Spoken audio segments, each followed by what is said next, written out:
창조주를 볼 수 없는 영적 베일 15번째. 맺는 말.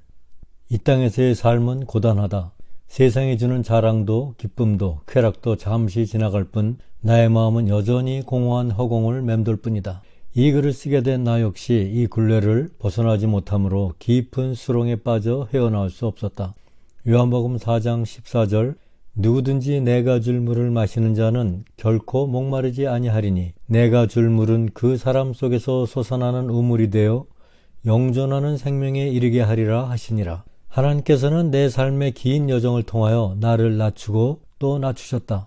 이제 아무것도 잡을 기력조차 없을 때 그분의 방법으로 주님을 찾게 하시고 그분 앞에 엎드리게 하셨다. 그리고 내가 하나님 앞에 용서받을 수 없는 죄인임을 낱낱이 깨달아 되돌아볼 수 있게 하셨다. 통회의 눈물을 쏟게 하시고 나를 만지시고 위로하여 주셨다. 크신 사랑으로 다 용납하여 주시며 위로하여 주셨다.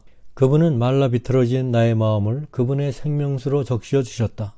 결코 목마르지 아니하는 그분의 생명수로 나를 회복시키시고 치유케 하셨다.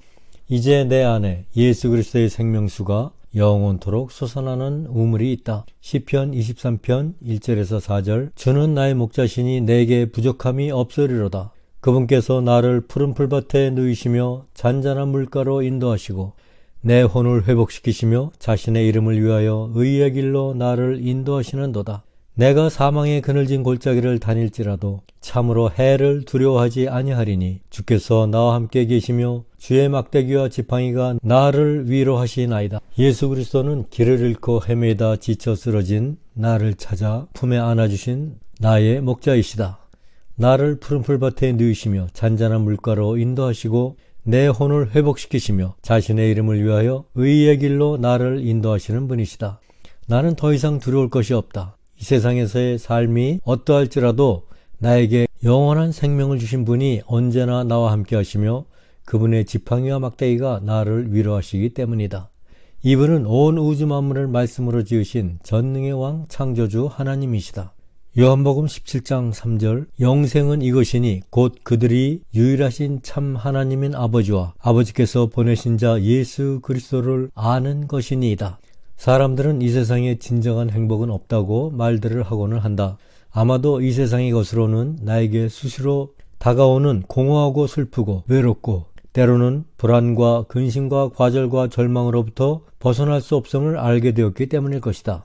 이 책의 처음부터 끝까지의 내용 중에 여러 차례 소개되었듯이 진정한 행복을 찾는 길은 나를 지으신 하나님께로 돌아오는 것뿐이다. 하나님의 형상으로 지어진 창조의 본래 모습으로 회복되는 길뿐이다. 위에 소개된 요한복음 17장 3절의 말씀과 같이 유일하신 참 하나님인 아버지와 아버지께서 보내신 자 예수 그리스도를 아는 것은 죄로 인하여 죽어있던 나의 영이 예수 그리스도와 함께 다시 살아나는 것이다. 이것이 사망에서 영원한 생명에 이르는 관문이다. 예수 그리스도를 믿음으로 영접하는 일이다. 내 삶의 주인이 나로부터 예수님으로 바뀌는 것이다. 예수님은 죽어있는 우리들에게 영원한 생명을 주시기 위하여 이 땅에 우리와 같은 육신을 입고 오셨다. 그리고 모든 사람들의 죄를 한 몸에 감당하시고 십자가에 달려 피 흘려 죽으셨다. 그리고 사흘 후에 부활하셨다. 이 예수님을 마음으로 믿어 나의 구주로 영접한 사람들은 예수 그리스도와의 연합으로 생명으로 새롭게 태어나게 된다.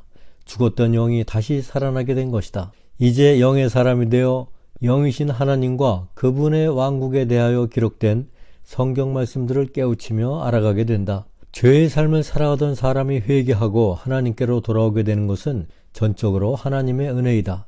내가 주인이 되어 살아가던 삶으로부터 돌이켜 내 삶의 주인이 예수님으로 바뀌는 순간 나는 죄 많은 이 세상으로부터 자유함을 입게 된다. 하나님의 영광과 그분의 빛과 사랑으로 충만한 하나님의 은혜의 동산에서 살아가게 되므로 이 세상으로부터 높이 뛰어올라 나를 괴롭히고 어지럽게 하였던 세상의 것들이 시들하여지며 나에게 영향을 끼치지 못하게 되는 것이다.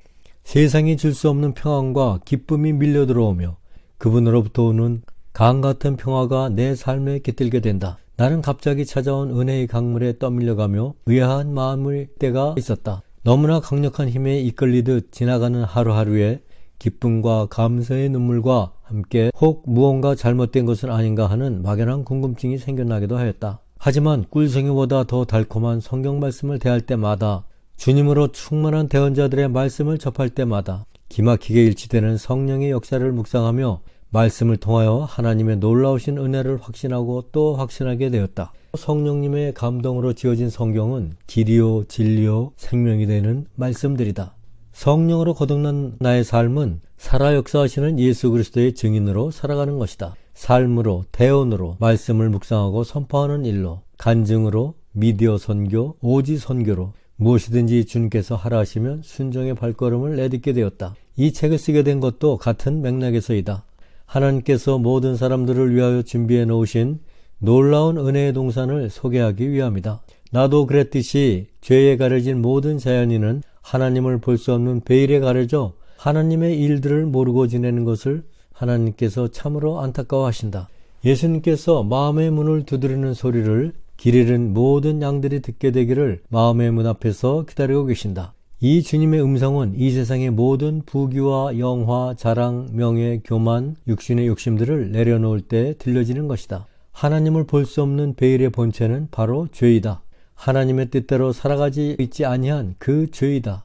이 죄의 짐을 뉘우치고 하나님 앞에 내려놓을 때 우리는 주님의 음성을 듣게 될 것이다. 사망의 길에서 벗어나 영원한 생명이 있는 하나님의 은혜의 동산으로 들어갈 수 있게 될 것이다.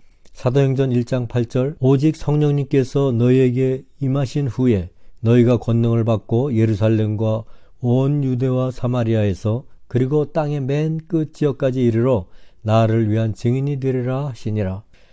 사도행전 1장 8절에 기록된 말씀은 오직 성령님께서 너희에게 임하신 후에 너희가 권능을 받는다고 말씀하신다. 그리고 땅의 맨 끝 지역까지 이르러 나를 위한 증인이 되리라 하신다. 예수 그리스도를 믿음으로 영접함으로 성령의 임재를 입은 자는 하나님의 권능이 임하게 된다.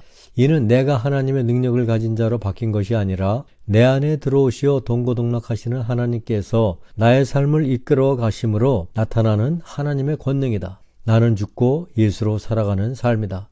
나를 죄와 사망에서 건지신 나 같은 죄인을 살리시기 위하여 십자가에서 죽으신 그 완전하신 사랑을 증거하기 위하여 땅의 맨 끝 지역까지 이르러 예수 그리스도의 그 빛과 사랑을 기쁨으로 나누며 살아간다. 그들도 이 사랑을 받아들이기를 간절히 기도하며 어디든지 걸어간다.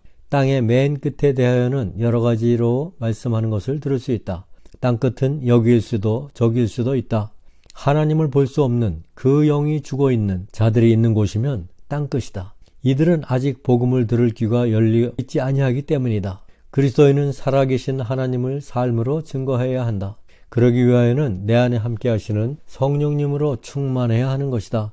성령 충만의 삶은 나는 죽고 예수 그리스도의 믿음으로 살아가는 삶이다. 예수 그리스도의 믿음은 성부 하나님께 대한 온전한 순종이다.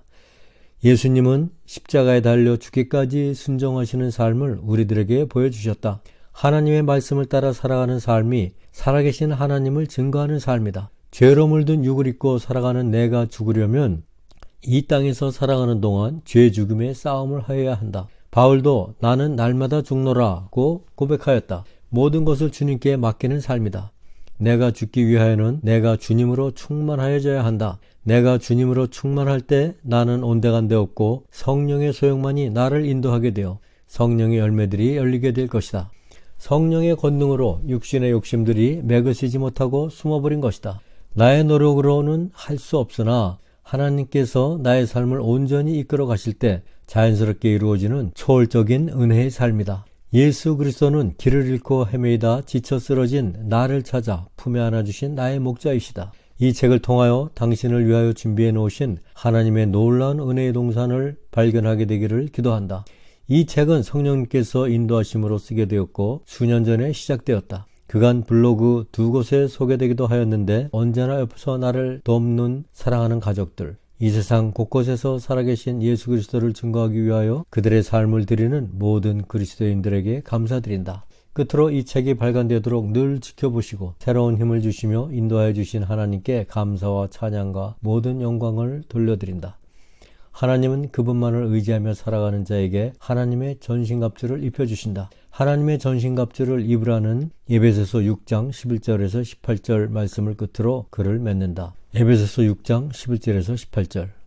너희가 마귀의 간계들을 능히 대적하며 서기 위해 하나님의 전신갑주를 입으라. 우리는 살과 피와 맞붙어 싸우지 아니하고 정사들과 권능들과 이 세상 어두움의 치리자들과 소들에 있는 영적 사악함과 맞붙어 싸우느니라. 그러므로 너희가 악한 날에 능히 버텨내고 이를 행한 뒤에 서기 위해 하나님의 전신갑주를 취하라. 그런즉 서서 진리로 너희 허리를 동요매고 의의 흉갑을 입으며 화평의 복음을 예비한 것으로 너희 발에 신을 신고 모든 것 위에 믿음의 방패를 취하며 그것으로 능히 저 사악한 자의 모든 불화살을 끄고 구원의 투구와 성령의 검 곧 하나님의 말씀을 취하라. 모든 기도와 간구로 항상 성령 안에서 기도하되 모든 성도를 위해 모든 인내와 간구로 그 일에 깨어 있고. 아멘.